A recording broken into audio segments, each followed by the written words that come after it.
guys, Assalamualaikum warahmatullahi wabarakatuh. Perkenalkan, nama saya Ria Felicia Sutisna, NIM 2006228. Halo guys, perkenalkan nama saya Yuliani Safitri dengan NIM 2006171. Halo guys, perkenalkan nama saya Zoya Marasa Putri Ridwan dengan NIM 2003803. Aduh ya Allah, capek banget habis kelas PKN. Ya Zoya. Kenapa?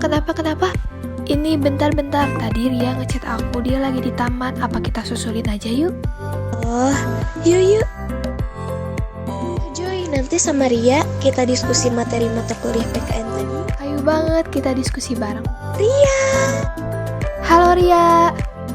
Hai guys, ini. Akhirnya kita ketemu juga. Hey, ini lucu banget ya. Guys, Kenapa? aku tuh bingung banget sama materi pas mata kuliah PKN tadi. Tentang apa gitu? Itu tentang modal sosial bangsa di tengah tantangan era revolusi industri 4.0. Itu apaan sih? Kok banyak banget ya di berita-berita tentang itu? Jadi emang sekarang tuh lagi zamannya. Apa gimana kalau kita bahas bareng-bareng? Nah, di sini aku mau ngejelasin dulu ya. Jadi, produktivitas sumber daya manusia atau SDM di Indonesia kerap dinilai terendah se-Asia. Jika tak ingin tergerus zaman dengan masifnya perubahan teknologi masa kini, generasi penerus saat ini diharapkan lebih terampil produktif, kreatif, aktif, dan memanfaatkan modal sosial yang terjadi saat ini. Generasi milenial saat ini harus memiliki perubahan sikap dan mental untuk memperbaiki kemampuan di tengah semakin sempitnya lapangan pekerjaan.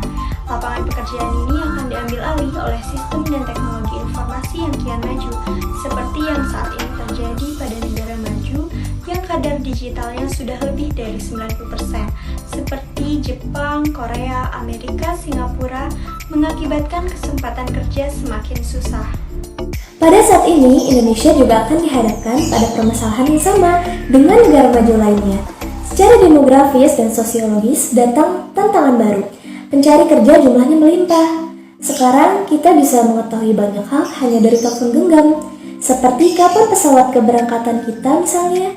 Kalau dari segi skill dan mental tidak siap, kita akan tergilas. Untuk itu, para generasi milenial ini harus melakukan terapi-terapi. Lemahnya sumber daya manusia yang kini jadi persoalan di Indonesia, sementara posisi para pemodal atau pengusaha akan semakin baik. Apalagi sudah memasuki transaksi pasar bebas menjadi tempat menarik para pencari kerja dari negara lain.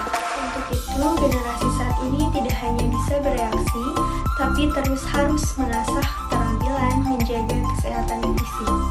Kita harus punya nilai-nilai, mencari ide terobosan yang punya nilai lebih. Kita harus punya inisiatif dan kemampuan mengeksekusi ide. Harus jeli melihat peluang, memanfaatkan sosial kapital atau modal sosial, yaitu memanfaatkan jaringan ini akan menjadi modal untuk sukses.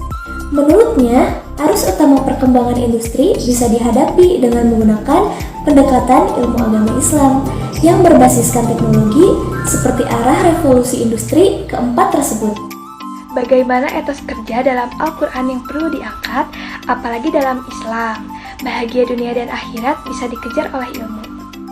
Pendekatan Islami ini juga sangat penting dilakukan oleh para mahasiswa agar bisa bertahan di era revolusi industri keempat tersebut, terutama dalam menyiapkan sumber daya manusia yang berdaya saing. Oke guys, jadi itu dia materi yang udah kita sampaikan, yang judulnya Pancasila Modal Sosial Bangsa di Tengah Tantangan Era Revolusi Industri 4.0. Semoga kalian ngerti ya sama materi yang kita sampaikan. Jangan lupa di like, comment, and subscribe. Bye!